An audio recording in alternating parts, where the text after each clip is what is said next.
Welcome back to Cityline. With me, I have one of my favorite, and I'm talking favorite, Tacoma Musical Playhouse.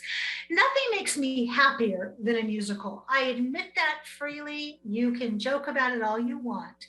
But I like to think that life is kind of a song and a musical in the making. So please join me in welcoming back John Douglas Rake. You are the managing artistic director of said magnificent Tacoma Musical Playhouse. How are you, my dear? We are doing well, much better than we were before. I'm glad to hear that. You brought with you this fantastic, beautiful woman who is in her car. Now, this goes on her resume, and I hope that she can develop a monologue out of this. I'm talking to Kaylee Caruso. Kaylee, thank you so much for joining us today in your blurred car. Well, thank you for having me. I'm thrilled to be here. Did you ever think that you would be being interviewed as an actor out of your car? No, this was definitely not on the list of things to do in the future. Well, here we are. The future is now. So speaking of that, Callie, since we haven't spoken before in your car or in the studio, tell us a little bit about yourself. Well, I started acting about 13 years ago, sort of as a side, I need something to do my senior year of high school. And I'm here 13 years later, and I'm still loving absolutely every moment of it.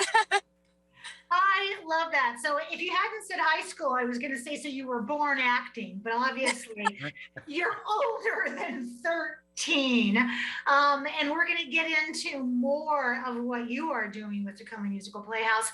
Now, if we were in person on the comfy couch, I would have had you already warmed up and make you sing, but know that you're getting a pass for this episode, okay? Okay, thank you. So, John, the 2021-2022 season, it marks TMP's 28th season.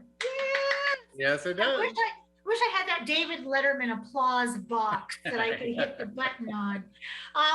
How did you decide All Shook Up was going to be your first production? And when I say you, I want to include also your partner, Jeffrey, and anybody else who had a hand in this decision. Well, it was supposed to be on the season that we closed for COVID. And then when we were trying to figure out what we were going to do to bring the audience back, we decided we wanted a show that was full of great music that people would probably know, lots of dancing, great message. And then the title, All Shook Up, is exactly what we've been. And what we are now is we are still all shook up. And boy, does it resonate on so many levels, as you just beautifully said. For people who don't know, John, what All Shook Up is about, how do you describe the show? Well, it's a tribute to the music of Elvis Presley. It's based on a Shakespearean play, Twelfth Night, but very loosely. So don't get all hung up on the Shakespeare element. And it's incorporated a lot of his music, and with wonderful choral arrangements, brand new dance arrangements. And then the story is very pertinent. It takes place in 1955, but is still pertinent to today's society and where we are. And the message is really rings true. I love that. So Kelly, before I ask you what your favorite moment is, I want our audience to get an idea of what role you play in All Shook Up, or what roles. Yeah, I played Natalie. She is the town's mechanic, and she's the farthest from girly girl out of all of them. But she, like any other young ingenue, is just desperate for love. And so this very attractive young man comes into town, and she decides to dress up like a guy to try and get closer to him, at which point I become Ed. So... Oh, I love this. Now, you have to know, Twelfth Night is one of my favorite Shakespeare plays. My daughter is named after the Olivia that's in it. So I love the fact that you get to transform from Natalie into Ed. Do you have a favorite moment in the show, and which one are you playing in that moment? Yeah, my favorite moment, I think for me, is the moment when Natalie realizes what she's about to do, and that's turn into Ed. She's having a conversation with her best friend. He sparks the idea, and that entire transformation process is my favorite moment because you see what path she's going to go down, and you can already kind of predict how this can go wrong. So I love that moment. I'm looking at you with this beautiful hair. You're Zoftic, you're beautiful. And I think, how could she be an Ed? You got to do some really good makeup to make you into a believable Ed. We'll see how it goes. We haven't tried it yet, but I'm very excited to find out. I don't know if I'll have a mirror while it's happening. I just know it's going to happen, and I will be a man. As that has evolved, Kelly, what's it like working with the other performers on stage and also in rehearsals? Yeah, this group is probably one of the most talented casts I've ever been a part of. Everybody is so hardworking. They've put a lot of heart and sweat into this show. The dance ensemble themselves, I am blown away by. I get the opportunity to sit and watch a couple numbers every once in a while, and they're just so fantastic, led by our choreographer. And they're just, I mean, everybody's going to be blown away by them alone. And then you add all of these acting moments from our principals that are just so fun to watch, and you just kind of feel exactly what they're trying to get across. Oh, I love that. Speaking of that, question for both of you. And since I'm on you, Kelly, we'll start with you. What are you both most excited for people to see when they come to see All Shook Up? Kelly.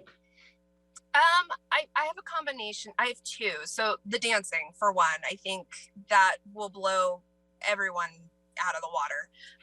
But we address a couple of fairly serious topics that are very relative to today that I think people will resonate so much with, that and we have a positive message about it. It's not just, well, this sucks.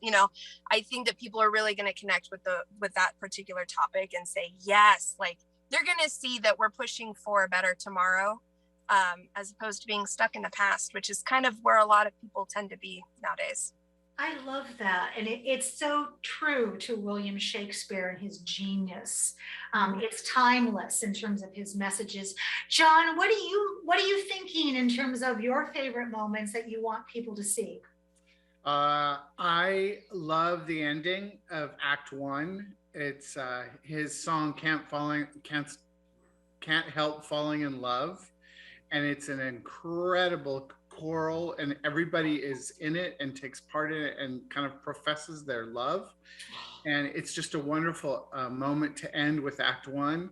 And then my other favorite moment is when there is a resolution and an arc to what Kaylee was talking about. Is there is a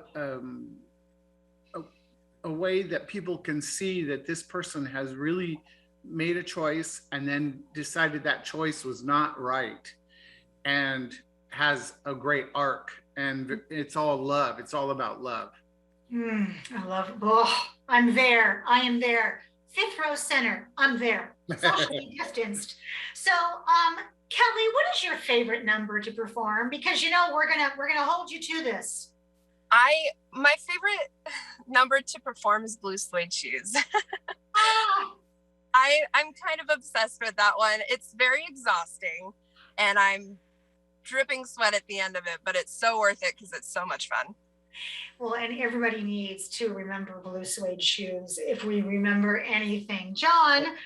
Let me tell you, there is a little surprise in Blue Suede Shoes. Christina and I were sitting listening to the music, and we both, it's like a light bulb went off on both of us at the exact same time. So I think people are going to be a little bit surprised when they see Blue Suede Shoes.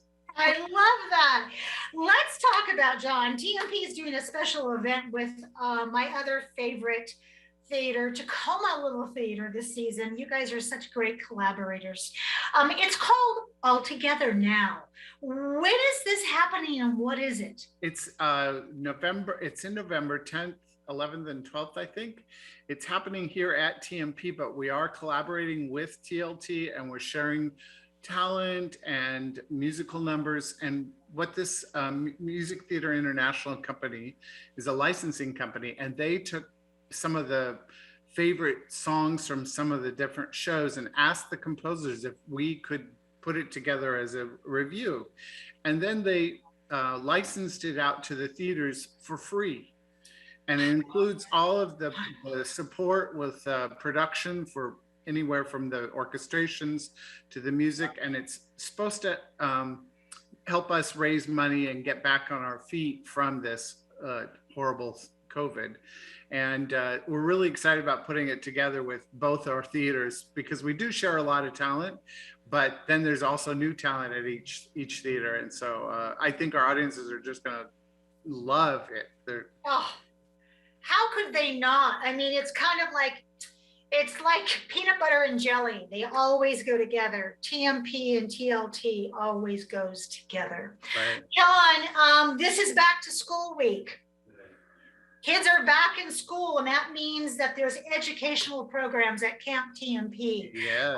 What do our parents need to know to get those children back in the theatrical grooves?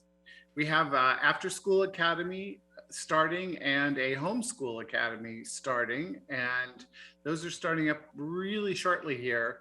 And it's all being done safely. We're with masks and socially distancing, but they are going to be actually working on shows, and then their final product of the camp is a show. John, my last question for you, and this is a big one for a last question.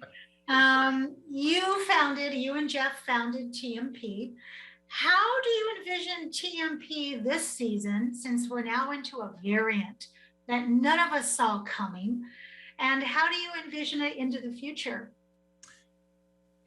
That's a really difficult question, in the sense that it changes all the time. When we first thought we were opening up, we didn't feel like we didn't know that we were going to have our patrons have to be vaccinated and still wearing masks. We were hoping that we were going to be over that. So those are challenges that we have to deal with probably all season long. We're hoping that there's a brighter light in the near future, but we're not sure about that. But we're going to just do our best to look like it's going to be a normal season, because we really want to have the people entertained and come back and feel better, because it's just been horrible. And even the cast is working really hard just on this first show, knowing that people are going to come back feeling different than when they left, a year and a half ago from us. So we don't know. We're hoping for the best, and we're hoping for some normalcy. Yeah, well said. Well said. Let's take a quote out of Shakespeare, and that is, "If music be the food of life, then play on." That is what musicals do. Tacoma Musical Playhouse offers us relief. It offers us a glimpse into a different kind of reality that hopefully relieves all of this depression and pain that we are still slogging through. So I thank you so much, you, Callie, for being here in your car. You get the Thespian Crown of the Year award, if there was one. And John, to you and Jeff and to all of your team, thank you so much for continuing to create and inspire and to soothe us. And I can't wait to be all shook up. So thank you both so much for being here today. Thank you.